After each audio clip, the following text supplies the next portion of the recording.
Good afternoon. Um, Obviously, today is signing day, National Signing Day, and we were excited about the results of, a very long and, clearly a successful signing day for our football program. There's so many people to thank, our entire operations that go into this. So many people when you talk about recruiting, from logistical planning, flights and rental cars, hotels. I mean, I could go on and on, to recruiting weekends, to planning. Our entire recruiting staff, led by J.R. Benton, Will Redmond in personnel.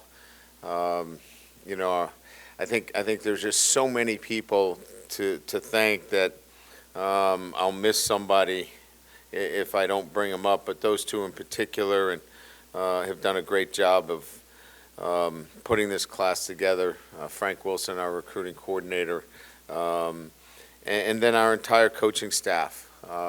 They're so integral in this day as well. But we're excited about the 27 total signees, 26 high school players, one junior college player today.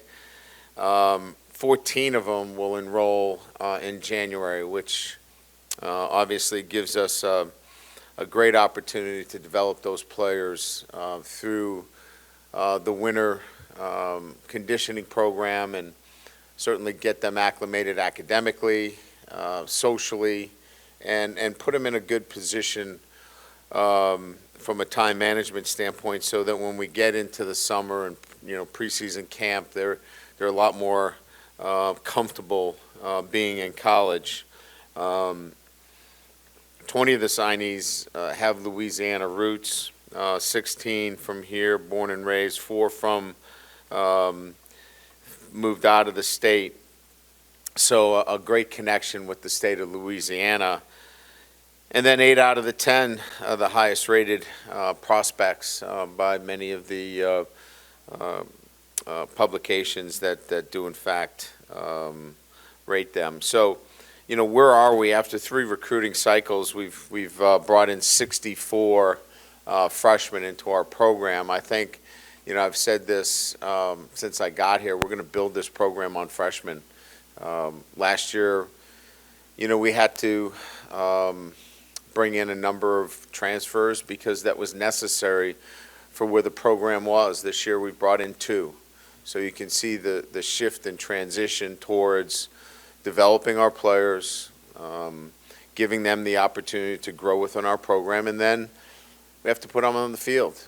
We had some young players that had to play this year, and there's some growing pains that go along with that. But I'm committed to that growth and that kind of development, and I think in the long run it proves to be the way to championships and continuity and consistency within your program. I think some of the things that are also important to point out is from a position breakdown, we've got great balance: offense, defense, special teams. Again, I think that when we talk about recruiting, where is your focus? Our focus is on the state of Louisiana. Our focus is on freshmen, and our focus is on a well-rounded student athlete that recognizes the value of a degree from LSU and wants to play for championships. And so that will be reflected in this class. So with that, we'll open it up to questions.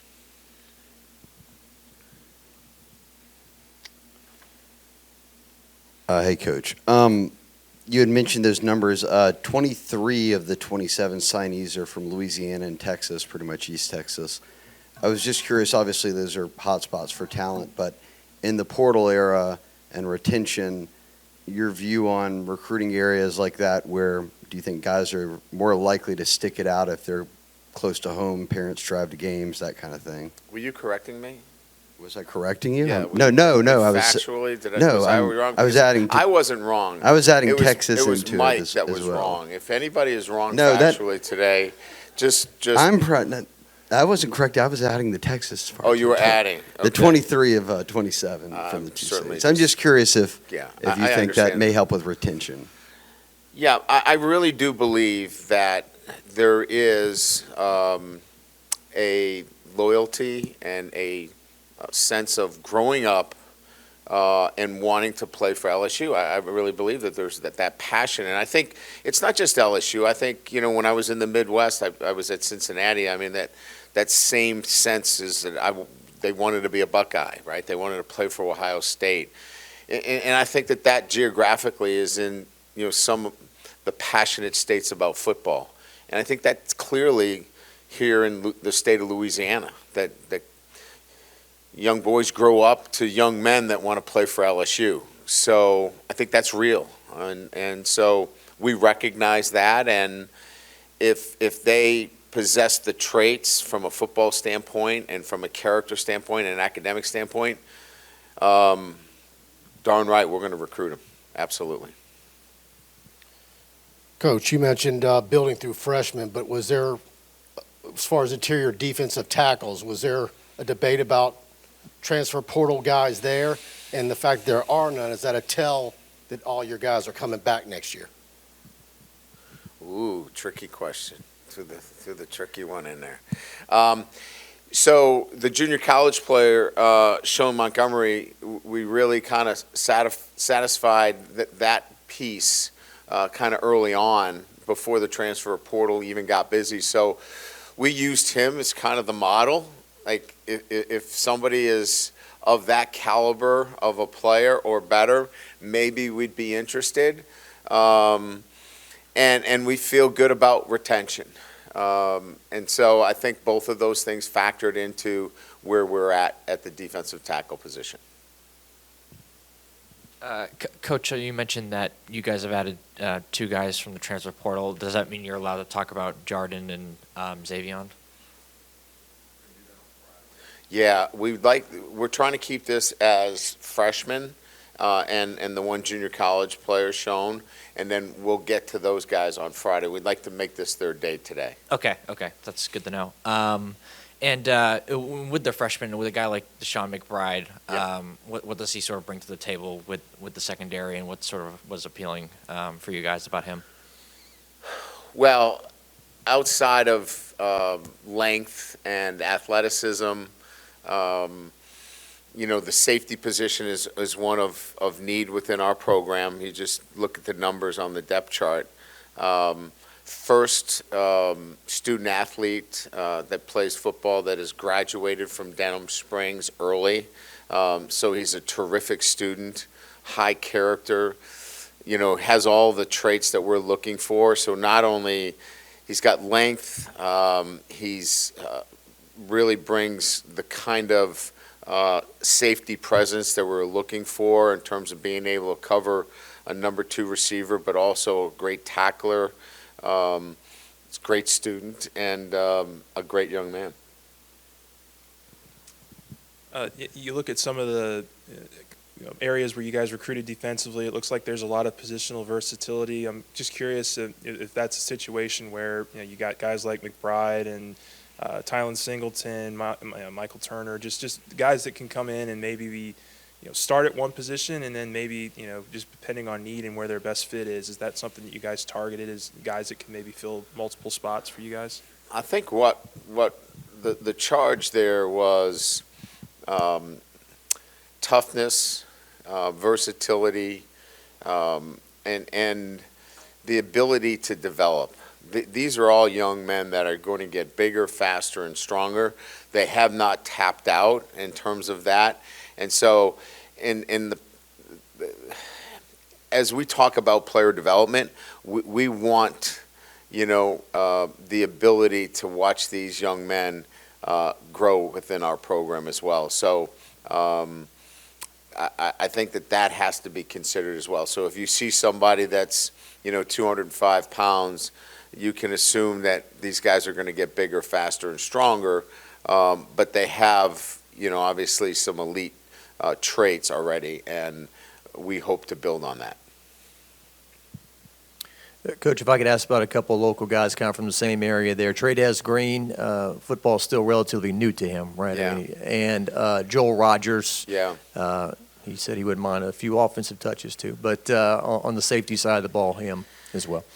Yeah, another impressive young man in Rogers in safety position, but again, a great athlete and tough. I mean, he played with, a shoulder injury that obviously got repaired after the season. Just again, high character, great student, and really liked all of the other facets about him, and he's an outstanding football player. Another neat position for us locally, Trey'Dez Green, just starting to scratch the surface in terms of what he can do as a football player. I thought his jump from last year to this year of understanding the game and it coming easy to him was probably as big as anyone that I've seen in 1 year. Generally, it takes longer for somebody that's just played the game to pick up the nuances of the game, but you could spread him out as a receiver from last year to this year, and his awareness, his body control, the things that he did from last year to this year was pretty remarkable. Brian, over here, y'all signed 4 corners, and you get Sage Ryan to decide not to come out of the transfer portal. So, first, kind of where do you see Sage moving forward? And also, now with all of that, how do you feel about the cornerback position moving forward? I feel good about it. I mean, certainly, Javian Toviano, Ashton Stamps, Jeremiah Hughes, Sage, you've got 4 corners there. Jair's coming back from an injury. You've got some depth there. You've got freshmen coming in. I think we're stabilizing a position that was not very stable, and we've got Zai coming back as well, who was a starter for us. There's depth there. There's athleticism. That was not the case, obviously, over the last couple of years. So what we're starting to see is a stabilization and depth within the program that really was devoid of that. And I think that's why you didn't see us jumping into the portal. We really want to be able to develop these younger players, and again, I feel confident in our ability to do that and have them ready to play championship football in the SEC. Hey, Coach. So like you mentioned, you guys had to start a lot of true freshmen in the secondary this season. With the freshmen that you did sign today, is the expectation higher than it was, or is it about the same? Where do you stand from the experience you had this season?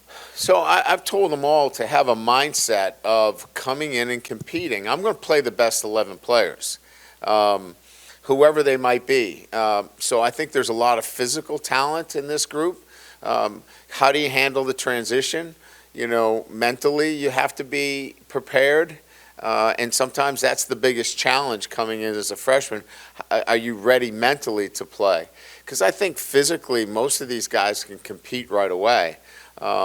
It's just sometimes, some of them take a little bit longer. But I've challenged them all to have a mindset to come in here and be ready to compete immediately. Look, we'll know early on. If you're standing in the back of the line in the first couple of weeks, we'll have a good idea that you're not ready to compete. If you're up front and you're pushing guys to get in and want to rep and you want to get out there, then let's see what you've got. And, we've had that every year I've been here, right? First year you had a guy like, Will Campbell, Emory Jones. I mean, those guys jumped in right away and said, look, I want to compete right away. Caleb Jackson, he said, listen, I'm ready to play right away. So we'll have that again this year. It's just, are you ready mentally?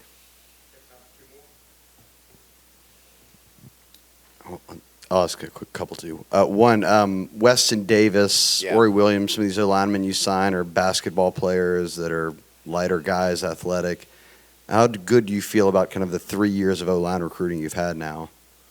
Feel really good about it. I think we have guys that can bend, that have light feet, that can move their feet. There's a model that we're looking for that we're going to stick with. There's a profile, if you will, whatever word you want to use. They have to have a really good football IQ. But as you know, and you mentioned, a lot of these guys play basketball. We want them to be agile, have quickness, be able to move up and down the court is a really good trait for some of these 6'6", 6'7" offensive linemen. So you can see what we're trying to do there in terms of bringing these guys along. So I think we've stacked this offensive line to be deep and talented for years to come. How you doing, Coach? Good, thanks. As far as signing day and everything goes, were there any players that just stood out to you, or were there any players that you were kind of surprised by that were, wanting to come and play football for LSU?